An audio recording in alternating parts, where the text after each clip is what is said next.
बुधवार दिनांक 22 मे रोजी रात्री 8:30 ते 9 वाजण्याच्या दरम्यान एक अजब गजब प्रकार घडल्याची अनुभूती रोहेकरांना आली।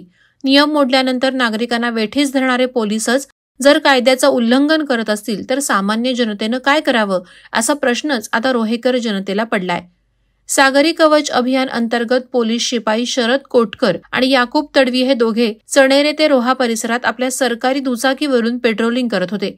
त्याचवेळी रोह्याच्या दिशेकडून जाणारे नागोठणे पोलीस स्टेशनचे पोलीस दयानंद गोविंद ठाकूर यांनी मद्यधुंद अवस्थेत आपल्या युनिकॉर्नवरून भरधाव वेगात येत रोहा पोलिसांच्या पेट्रोलिंग दुचाकीला समोरून जोरदार धडक दिली। या अपघातात फिर्यादी, साक्षीदार आणि आरोपी यांना गंभीर दुखापत झाल्याचं समजतं। पोलीस शिपाई याकूब तडवी हे देखील यात जखमी झालेत।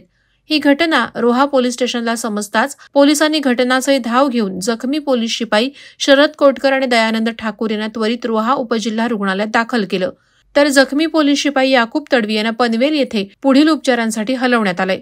याबाबतच्या गुन्ह्याची नोंद रोहा पोलीस स्टेशनमध्ये करण्यात आली आहे। अधिकचा तपास रोहा पोलीस स्टेशनचे एपीआय आयदळे आणि हिवरकर करत आहेत। वादळवारा लाईव्हसाठी अक्षय जाधव, रोहा। नवी मुंबई व रायगड जिल्ह्यातील ताज्या बातम्या आणि घडामोडींसाठी सबस्क्राईब करा वादळवारा लाईव्ह चॅनल आणि दाबा बेल आयकॉन।